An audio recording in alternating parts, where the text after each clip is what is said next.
जुलै महिन्यात कोकणात भेट देण्यासारखी 10 पर्यटन स्थळे। मित्रांनो, महाराष्ट्र राज्याला लाभलेला 720 किलोमीटर लांबीचा विस्तीर्ण समुद्रकिनारा आणि त्याला लागून असलेली सह्याद्रीची अभेद्य पर्वतरांग म्हणजे आपला निसर्गसंपन्न कोकण।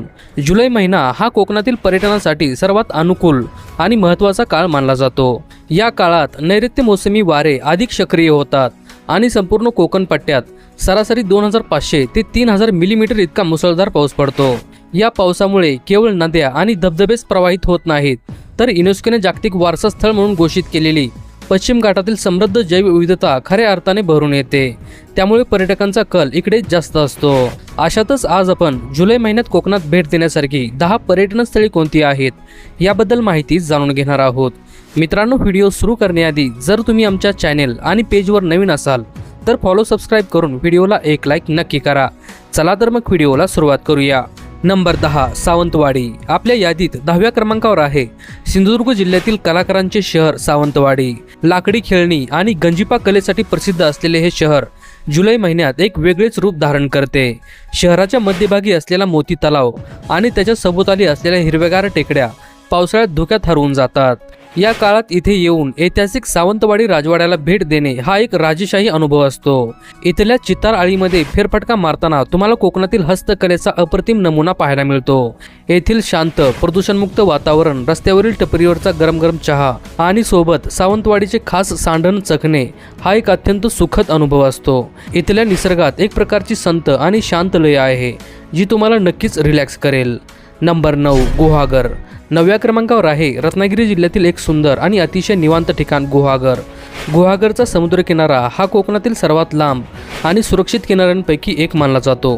जरी जुलैच्या पावसात समुद्रात खोलवर जाणे धोकादायक असले तरी किनाऱ्यावर उभ्या असलेल्या नारळी पोपळीच्या बागा आणि पांढऱ्या शुभ्र वाळूवर कोसळणाऱ्या पावसाच्या धारा पाहणे खूप विलोभनीय असते। गुहागरमध्ये तुम्ही प्राचीन आणि भव्य वेडेश्वर मंदिरालाही भेट देऊ शकता। तसेच येथून जवळ असलेला अंजनवेल द्वीपगृह आणि गोपाळगड पावसाळ्यात अत्यंत मनमोहक दिसतो। पावसाळ्यात येथील स्थानिक कोकणी जेवण, विशेषतः चुलीवरची भाकरी आणि गरमागरम कांदा भजी तुमच्या या प्रवासाची रंगत अधिकच वाढवतात। नंबर 8 श्रीवर्धन आणि दिवेआगार। 8व्या क्रमांकावर आपण पाहणार आहोत रायगड जिल्ह्यातील श्रीवर्धन आणि दिवेआगार। मुंबई आणि पुण्याहून वीकेंड ट्रिपसाठी हे एक अतिशय उत्तम ठिकाण आहे। दिवेआगार ते श्रीवर्धन हा समुद्र किनाऱ्याला लागून असलेला रस्ता पावसाळ्यात एखाद्या युरोपियन देशात गाडी चालवण्याचा भास निर्माण करतो। रस्त्याच्या एका बाजूला उसळणारा अरबी समुद्र आणि दुसऱ्या बाजूला गर्द हिरव्यागार टेकड्या असे हे दृश्य असते। दिवेआगारचे सुवर्ण गणेश मंदिर आणि श्रीवर्धनचा शांत किनारा तुम्हाला एक वेगळीच शांतता देऊन जातो। जर तुमच्याकडे वेळ असेल तर इथून जवळच असलेले दक्षिण काशी म्हणजेच हरिहरेश्वरला जाऊन मंदिराची प्रदक्षिणा करणे पावसाळ्यात एक वेगळाच आध्यात्मिक अनुभव देऊन जातो। नंबर 7 दापोली। 7व्या क्रमांकावर आहे कोकणचे मिनी महाबळेश्वर म्हणून ओळखले जाणारे दापोली। समुद्रसपाटीपासून थोड्या उंचावर असल्यामुळे आणि आजूबाजूला दाट जंगल असल्यामुळे जुलै महिन्यात इथे नेहमी धुके आणि थंड हवा असते। दापोलीमध्ये तुम्ही अंजर्ले येथील कड्यावरचा गणपती, मुरुड हरणे बीच आणि सुवर्णदुर्ग किल्ला पाहू शकता। पण पावसाळ्यात दापोलीत सर्वात जास्त मजा येते ती केशवराज मंदिराला भेट देताना। जंगलातून जाणारी पायवाट, आजूबाजूला खळखळणारे छोटे झरे आणि निसर्गाच्या कुशीत लपलेले प्राचीन मंदिर हे सर्व एखाद्या रहस्यमय चित्रपटासारखे वाटते। पावसाळ्यात दापोलीतील कोकण कृषी विद्यापीठाचा परिसरही अतिशय नयनरम्य दिसतो। नंबर 6 कुणकेश्वर। 6व्या क्रमांकावर आहे कोकणची काशी म्हणून ओळखले जाणारे कुणकेश्वर। देवगड तालुक्यात समुद्रकिनाऱ्यावर वसलेले भगवान शिवाचे अतिशय प्राचीन आणि सुंदर मंदिर आहे।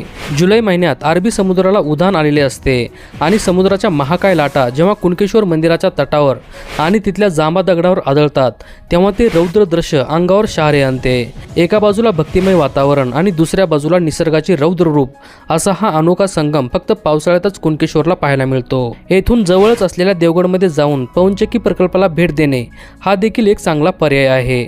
नंबर 5 मार्लेश्वर। 5व्या क्रमांकावर आहे पावसाळ्यातील पर्यटकांचे सर्वात आवडते आणि थरारक ठिकाण ते म्हणजे मार्लेश्वर। रत्नागिरी जिल्ह्यातील संगमेश्वर जवळ सह्याद्रीच्या कुशीत लपलेले हे एक नैसर्गिक गुहा मंदिर आहे। जुलैच्या मुसळधार पावसात मार्लेश्वरला जाण्याचा मार्ग आणि तिथल्या पायऱ्या चढून जाणे अतिशय साहसी असते। मंदिराच्या अगदी जवळच धारेश्वर नावाचा महाकाय धबधबा आहे जो जुलै महिन्यात आपल्या पूर्ण रौद्र रूपात कोसळतो। चारी बाजूनी हिरव्यागार पर्वतरांगा, दाट धुके, धबधब्याचा खळखळाट आणि गुहेतील शांतता यामुळे मार्लेश्वरचा अनुभव तुमच्या कायम स्मरणात राहतो। फक्त इथे जाताना कॅमेरा आणि मोबाईल पाण्यापासून सुरक्षित ठेवण्याची विशेष काळजी घ्यावी लागते। नंबर 4 गणपतीपुळे आणि आरेवारे मार्ग. चौथ्या क्रमांकावर आहे सर्वांचे लाडके गणपतीपुळे आणि तिथला जागतिक दर्जाचा आरेवारे रस्ता. गणपतीपुळ्याचे स्वयंभू गणेश मंदिर आणि तिथला निळाशार समुद्र नेहमीच पर्यटकांना आकर्षित करतो. पण जुलै महिन्यात खरी मजा असते ती आरेवारे कोस्टल हायवेवरून गाडी चालवण्यात किंवा बाईक राईड करण्यात. हा रस्ता डोंगरावरून वळणाने जातो आणि तिथून खाली दिसणारा अथांग समुद्र व किनाऱ्यावर आढळणाऱ्या लाटांचे दृश्य भुरळ पाडणारे असते. गणपतीपुळेमध्ये तुम्ही प्राचीन कोकण या म्युझियमला भेट देऊन कोकणची जुनी संस्कृती अनुभवू शकता. तसेच कवी केशव सूत यांचे जन्मस्थान मालगुंड येथेही फेरफटका मारू शकता. नंबर 3 मालवण. तिसऱ्या क्रमांकावर आपण ठेवलं आहे मालवणला. मालवण हे जरी वॉटर स्पोर्ट्स आणि स्क्युबा डायव्हिंगसाठी प्रसिद्ध असले तरी जुलै महिन्यात या सर्व गोष्टी इथे बंद असतात. मग इथे यायचं का? कारण पावसाळ्यात मालवणचा खरा ऐतिहासिक आणि खाद्य संस्कृतीचा वारसा अनुभवता येतो. अथांग आणि खवळलेल्या समुद्रात डौलाने उभा असलेला शिवरायांचा अभेद्य सिंधुदुर्ग किल्ला किनाऱ्यावरून पाहणे हा एक अंगावर काटा आणणारा अनुभव असतो. चिवळा बीचवर शांतपणे बसून पावसाचा आनंद घेणे आणि सर्वात म्हणजे गरमागरम अस्सल मालवणी जेवणावर ताव मारणे. पावसाच्या थंड वातावरणात झणझणीत मालवणी फिश करी, कोळंबी फ्राय आणि सोलकढी पिण्याची मजा काही औरच असते. नंबर 2 माथेरान. दुसऱ्या क्रमांकावर आहे रायगड जिल्ह्यातील आणि कोकण पश्चिम महाराष्ट्राच्या सीमेवर वसलेले माथेरान.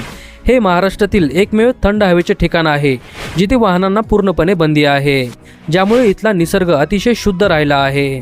जुलै महिन्याच्या पावसात माथेरान म्हणजे पृथ्वीवरचा स्वर्गच. इथल्या लाल मातीच्या वाटा, आकाशाला भिडणारी उंच उंच झाडे आणि संपूर्ण परिसरात पसरलेले दाट धुके तुम्हाला मंत्रमुग्ध करते. इथले शार्लोट लेक पावसाच्या पाण्याने ओसंडून वाहते. लुईसा पॉइंट आणि इको पॉइंटवरून दिसणारे सह्याद्रीचे विहंगम दृश्य आणि खाली कोकणात पसरलेली हिरवळ कॅमेऱ्यात कैद करण्यासारखी असते.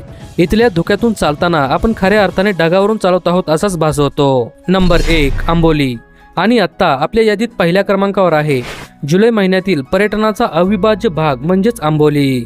सिंधुदुर्ग जिल्ह्यातील आंबोली हे महाराष्ट्रातील सर्वात जास्त पाऊस पडणाऱ्या ठिकाणांपैकी एक आहे. जुलै महिन्यात आंबोली घाट म्हणजे जणू हजारो धबधब्यांचे माहेरघरच. येथील आंबोली मुख्य धबधबा आणि नांगरतास फॉल्स पाहण्यासाठी महाराष्ट्र आणि गोव्यातून लोक इथे गर्दी करतात.